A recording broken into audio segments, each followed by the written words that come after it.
Good evening, YouTube model railroader fans, model railroading live fans, budget model railroaders, Maryland area model railroaders, and whoever else happens to watch this wonderful brand of nuttiness that I've been bringing to the table every week so far this year. I'm not going to tell you the date because it's actually the end. I've actually done this at the end of the video.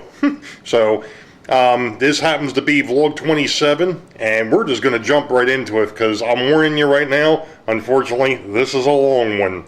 We'll be back. Okay, since folks were asking about this, and since Rodney brought it up, and I had already finished working on vlog 26, I decided I was going to come over here and actually work on the reversing switch for the bridge and try to explain how this is going to work. So I'm over here at the control panel for Boeville, and I've already mounted the Atlas Twin. And what the Twin is that you have your input lines here and your output lines up here. And what happens is if the way I'm going to do this is black is on the bottom and black is also going to go to the left. That would be in normal operation. So when the switch is in a down position, that's normal operation. If I flip this up, it's now going to take the black and move it to the right. Now what that's going to do is it's going to reverse the polarity on the bridge. So that if a locomotive, in other words right now, if we were to look at it on the turntable, my normal operation is right on the left. So in other words, this is normal operation with the the turntable shack on what would be the back side of the locomotive. That's normal operation. So if you were to look at all of these tracks, red is on the left rail, or however you want to look at it, but the left rails are all red wire. The black wire is on the right rail. So what will happen is when we leave that switch, it'll be black to the right. Now, if this thing is in the opposite polarity, it's now going to take that black, which would be on the right, and actually put it on the left. That's where that reversal in polarity comes from. That's what the Atlas Twin does. And as I was stating before, if you really wanted to look at it, a DP-DT switch you could do the same thing with, except for the fact you have to wire it. The Twin is already wired to do this. To where you have your track power that comes in, and then depending on how the switch is set, it's either going to send it out straight through, or it's going to send it out in the reverse polarity.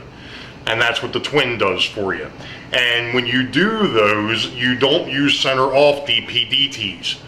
The reason being is the fact that you don't want it to be off. You either want it to be on normal or on reverse. So I'm going to finish wiring this up, and then I'll explain this in a little bit. We'll go ahead and explain it some more. So I'll be back. Okay, so I just got finished wiring in the Atlas Twin down here. Right there. And you might notice, I don't know if it's going to really show up or not, but it's black and red on the input side and green and white on the output. Why did I do that? Because I wanted to make sure that I knew what those two wires were for. And they're for the bridge track. So underneath, they go to the bridge. So right now, we have got the Canton railroad locomotive, which is the normal yard switcher, sitting here getting ready to go into the yard now, or into the turntable. Now, notice normal operation of the turntable. The operator's shack is to the rear of the locomotive. What I mean by that is that means that the positive rail, or the red rail, is on the left, the negative rail is on the right, which is the normal operation for all the tracks within Boeville Yard. Everything is set the same way. The outside rail, or this rail, is red, this rail is black, and it's the same no matter where you are within the yard, including the bridge, except when it has to reverse. And I'm going to show you what I mean by that here in a second. So we're going to go ahead and we're going to bring Of course, it would help if it was lined up correctly. As we've mentioned, or as I've mentioned before, it's not perfect because it's not indexed.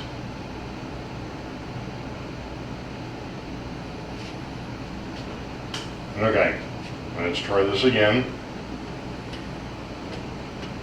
All right, that time we got a good one. Now, let's say I want to take and put him on track 3, as we've talked about 1, 2, 3. So we're going to line him up, and then we're going to back him up on the track 3.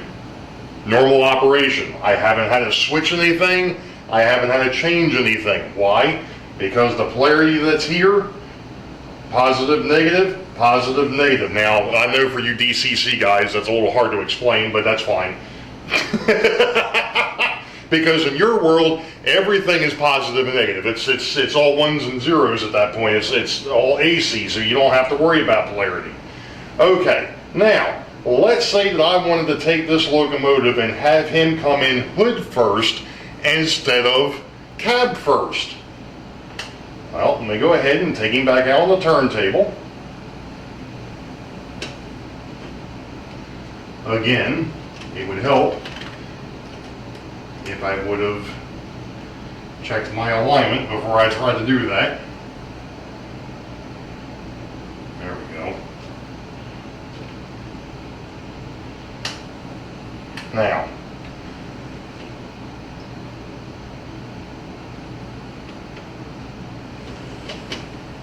okay. Now, like I said, we're going to reverse the locomotive. So I'm going to take him clockwise here, and we're going to line him back up with track 3. Now,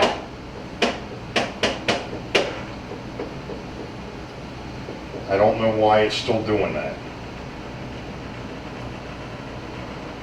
I thought I fixed that the other night. Apparently I didn't. Now,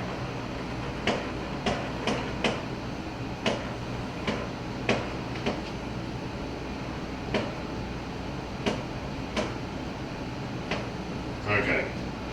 Now, I cannot take that locomotive off the turntable and put him onto that track, because the polarities are reversed. This is still the positive rail, this is the negative rail. This is the positive rail, that's the negative rail. Well, how do you fix that? I flip the switch on here. Now, what's going to happen is he's going to work in reverse.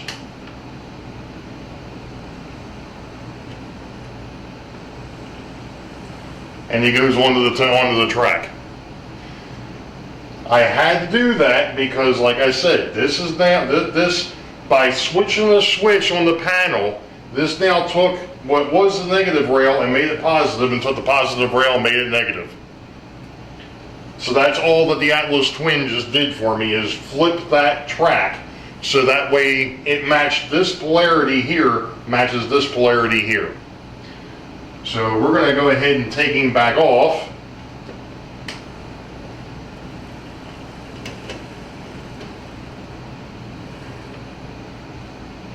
And I'm going to try and get him centered on the turntable.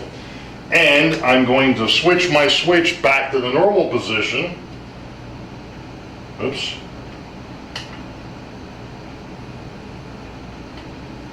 And then I'm going to take the turntable and I'm going to take him back to the input rail in the correct direction that I want him in, which is long hood out, or cab to the rear, however you want to look at it. I already switched the switch to the bridge track back into the normal position, and I'm going to line this back up.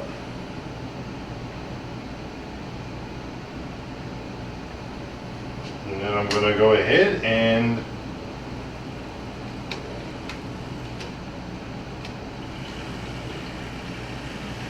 put him back where he belongs, which is in the yard on his dead track. that.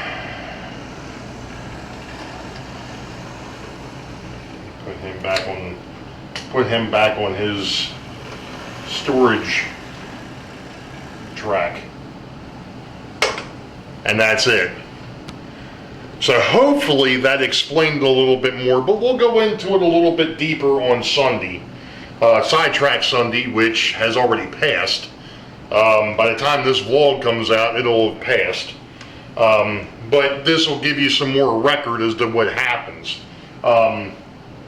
So really, it's actually, like I said, all this Atlas Twin down here is doing is taking the power pack's direction and actually switching it opposite, so that way you can take a locomotive off the bridge track and put him into one of the storage tracks, or however, in the opposite direction that he came in on.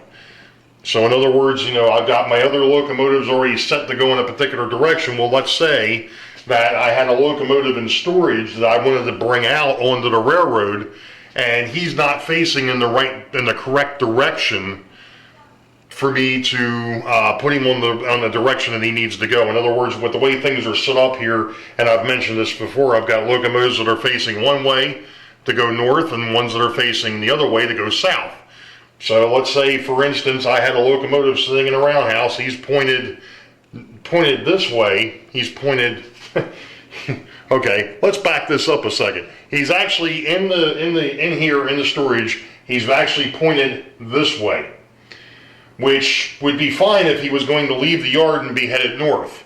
That's fine. If he's going to be headed south, then I have to take the turntable, swing this 180 degrees to whichever track, so that this one's on the opposite side of where it needs to be, or of where it is and under normal operation, depending on which track I'm on, whether it be 1, 2, 3, 4, or 5.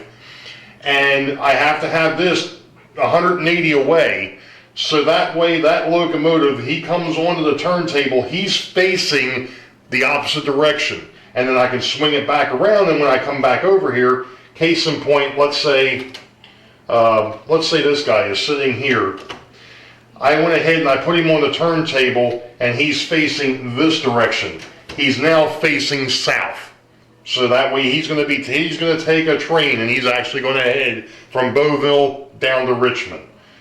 So that's that. And like I said, we'll go into that maybe a little bit more this on Sunday, because I know that Grandpa Rails had mentioned something about seeing some operation of this thing. So, like I said, by the time this one actually gets out, though, Sidetrack Sunday will have passed.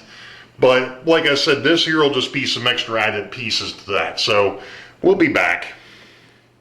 Alright, so I'm handheld, and as you can see, we've got ourselves a rather fascinating little situation going on here. We've actually got the Canton pulling the maintenance of way equipment out of Boeville, and there is a reason for this. Of course, it's going to stop here in a little bit.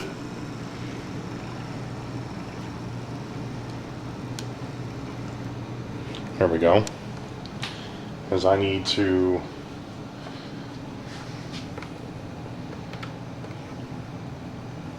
no, it's not that one. Turn that one back off. It's this one. Here it comes.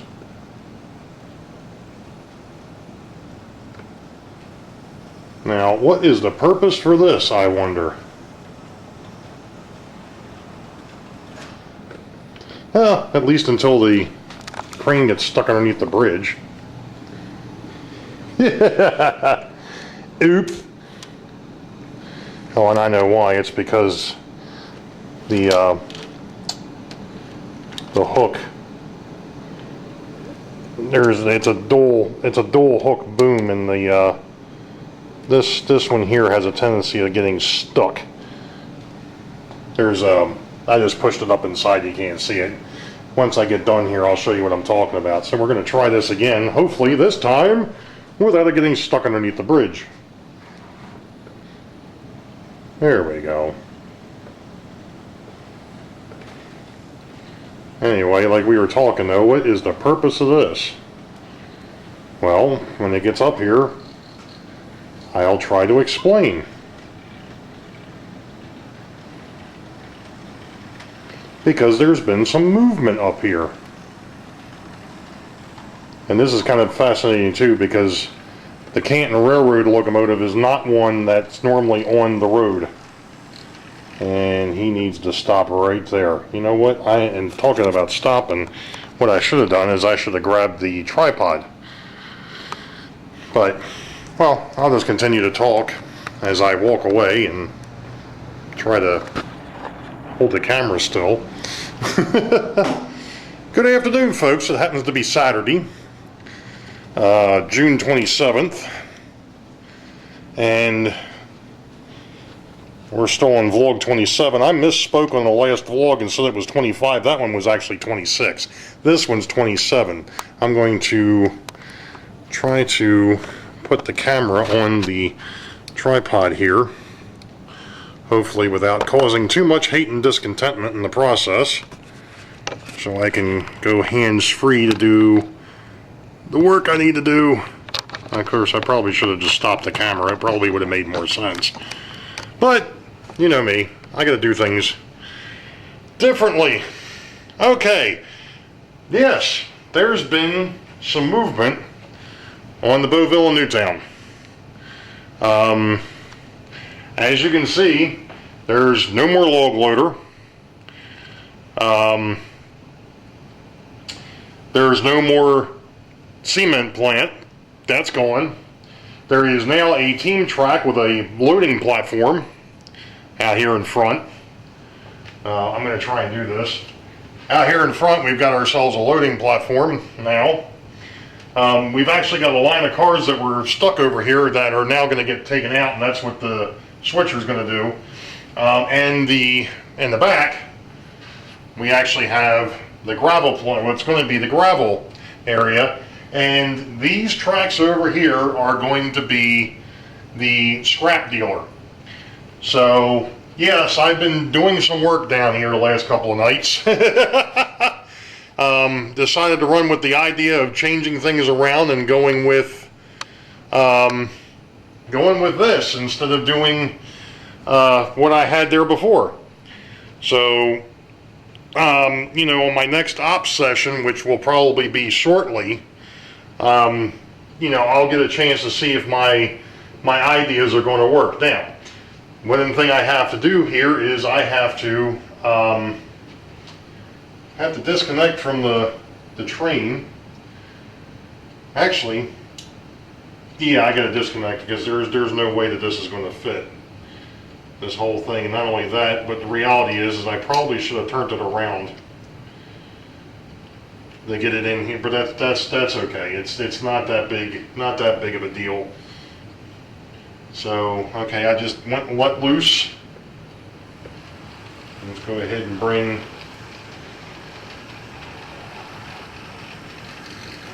the Canton in.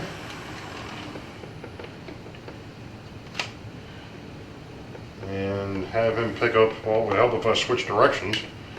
Have him pick up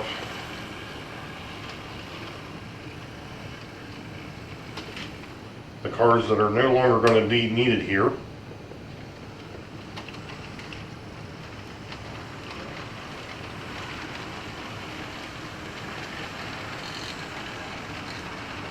And actually, I'm going to do something even more unique with these.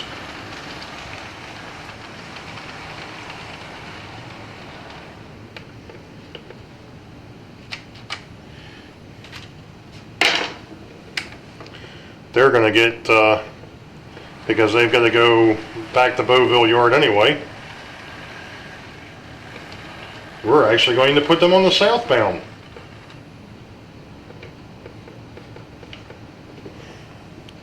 And of course, this locomotive's wheelbase is a bit short, so actually, what am I thinking?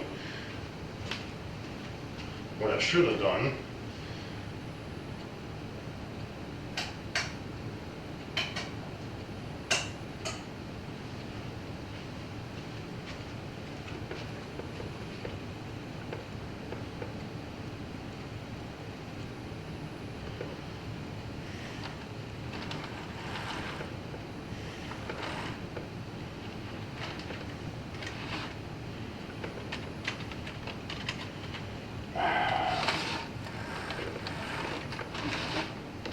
Get out of the way.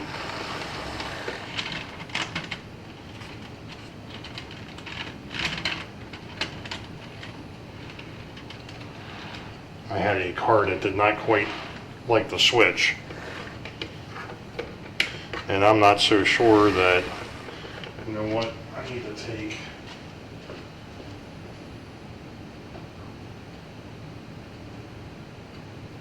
Yeah, they should all be on B.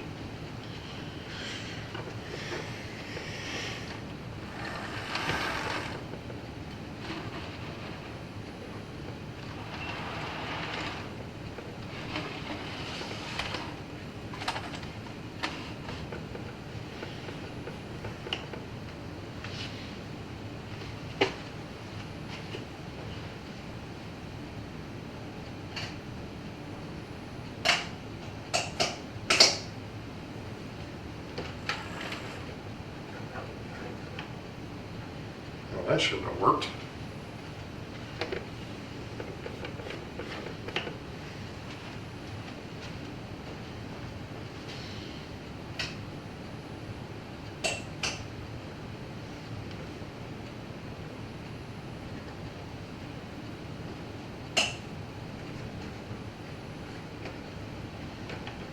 Okay.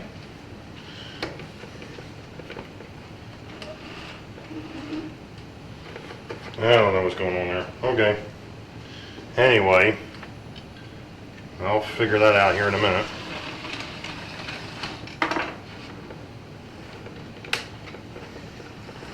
More fun.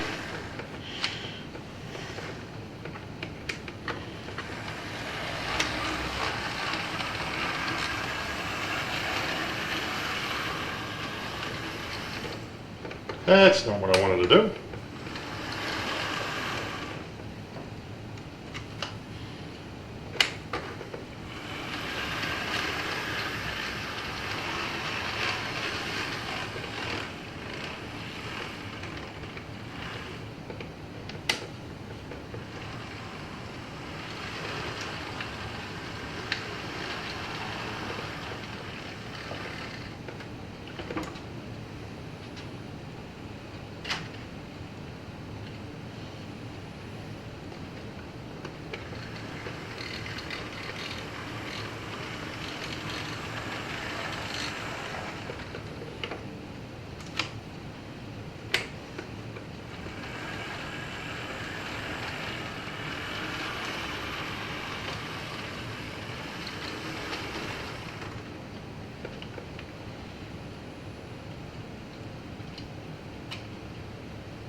Well, you know, it worked in that direction.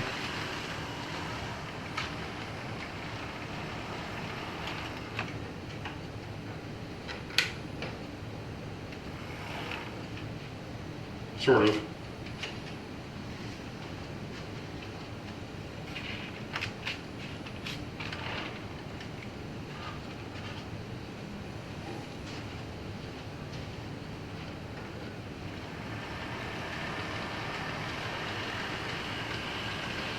Alright, so he's going to make his way down to Boeville, so that's the end of that.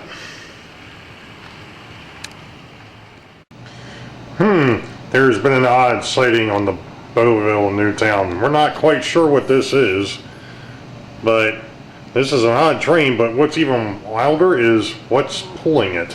What is that?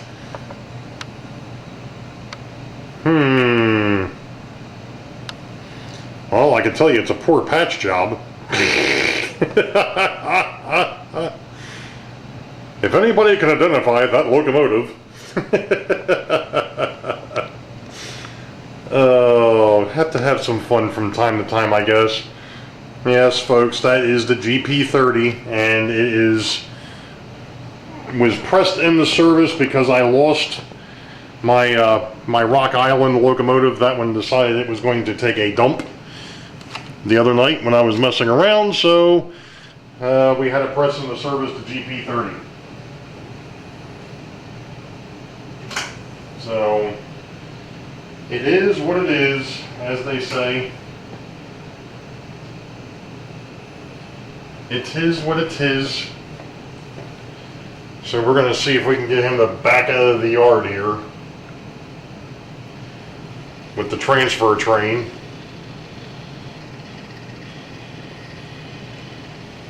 I think I'm going to go back to the workbench and see if I can get the Rock Island fixed. That would be nice. Because this guy really is not ready to be pressed into service.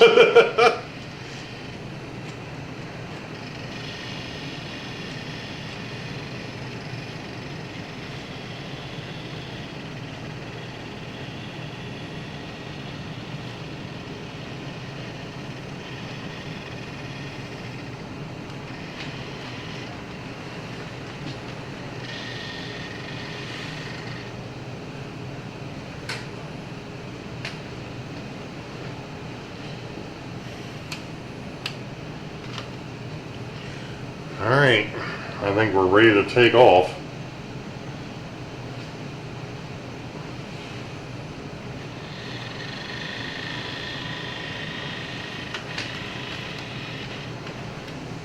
Maybe, maybe not.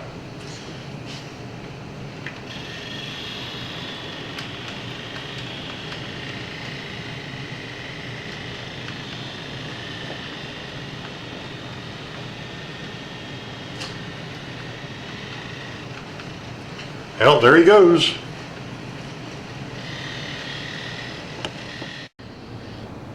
Well, it happens to be Sunday the 28th of June 2020, and we've got ourselves a bit of a surprise. All I can say is pentagraphs up. The reason being is, of course, everybody recognizes the E33, but I finally got my GG1 fixed. Last night I had an issue while I was running an op session and found out that one of the locomotives that was having an issue was an old AHM F unit. Well, the F unit itself is pretty much shot. The gearing and all is gone, but the motor was still good. And upon further review, the motor that was in this is the same motor that was in that. So after a quick couple of desolders and a resolder, it runs again. The GG1 rides again. Now that wasn't nice. That's what happens when you stop a train on a curve. Especially that particular one. There we go. That's a little bit better. And the only thing that does kind of concern me with this E unit is it has a tendency of catching some things as it goes around, which is surprising that the GG1 didn't, but The GG1 is just a neat locomotive to watch go around these curves, especially up there at the S's. I had an issue down here, and I've still got an issue with this. Dagnabbit. Now, I had to pull the G or the E unit off. For some unknown reason, those green cars, those old American Flyer New Haven cars, and yes, they are American Flyer HO cars, for some reason, I've had them on this layout now for months. Never had an issue with them. Go ahead and start pulling them with that E unit. They don't want to stay on the track. Makes no sense, and it's not the car right behind the locomotive. If that was the case, it'd be like, oh, that's an easy thing. That's just the way it's set up. But no, it's not that. It's the middle car. That thing looks so awesome. Sorry, I'm geeking. Yeah. Oh man, it's been a while. All right, on the Sidetrack Sunday. Good evening, YouTube model railroaders. Actually, what I'm going to do is start calling you all the track gang. After 6.5 hours of messing with this, testing out the possibility or testing out a schedule, I finally finished it. Like I said, 6.5 hours, not in one night, but 6.5 hours by myself is what it took.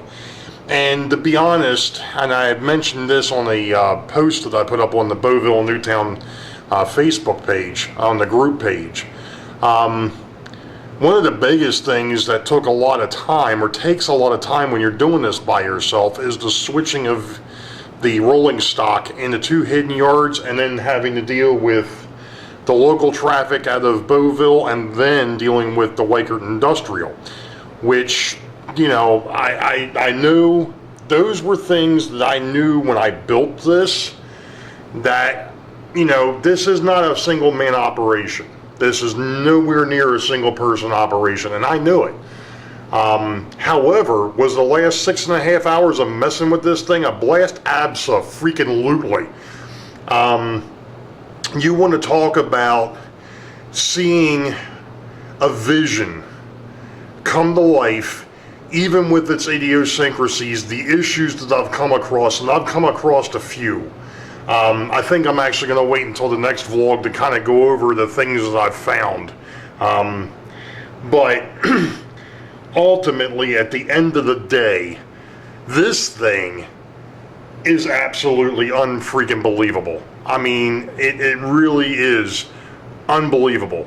And I mentioned it on Sidetrack Sunday the other night when I was down here for 2.5 hours, because I did it in I did it in a 2.5 hour session, a 2-hour session, and another 2-hour session for 6.5 hours. After the 2.5 hour session the other night, and after having to make a run to Home Depot, that was on Saturday, I actually did 11,000 steps down here between Home Depot and here. And trust me, there weren't that many steps at Home Depot. I probably should have just reset the thing and seen where it went. However, this is a dream right here. This is an absolute dream. And yeah, like I said, I've got issues. I've got things I have to fix. I've found some things that I'm not happy with. And it's mainly because of the fact that the track and the sub-road bed aren't down yet. Some of this stuff is kind of shifted because of the traffic that I've just got thrown and finished running across it. In 6.5 hours, we're talking 24 trains in both directions. To give you an idea as to what that schedule looks like, it's 24 trains. 12 passenger trains and 12 freight trains is what it boils down to. So that's a heck of a lot of traffic on something that's not set in stone. So what's the next step, right? Well, the next step is to fix the issues, try and correct what I can correct now, obviously, because once I go ahead and start putting down the the final roadbed and actually putting this into place, there are going to be some things that I'm going to be fixing at that point. Obviously, it's not something I can do right now because things are still kind of fluid. But I'm freaking over the moon. It may not seem like it because I'm freaking beat. My dogs decided to wake me up at 6:45 this morning, and it's now 20 minutes to 10. But you know, it is what it is. Like I said, I've got a couple of pieces of rolling stock and one locomotive that I need to go back and fix. But you know what? This is awesome. This is flat awesome. Oh man, I can't wait to get these little nuances fixed and get this thing. Oh, because, well, then again, let's be honest, folks. No railroad is ever flawless. We strive for it. I mean, even the big guys aren't flawless. So, you know, I've got that to look for. Yeah, I want to make it as flawless as possible with the understanding that, guess what? So, we're going to call it a night, folks. I'll be back. Sorry, folks, I know that this has been a long video. It is now Wednesday, July 1st, 2020. I'm not going to say much here. All I'm going to do is just say that, you know, as I mentioned already up to this point, I've finished running phase 1 and phase 2 of the schedule. I have some things I have to go back and fix. I've got a locomotive and at least one piece of rolling stock that I need to fix. I've got an issue in the Wykert industrial area that I need to fix.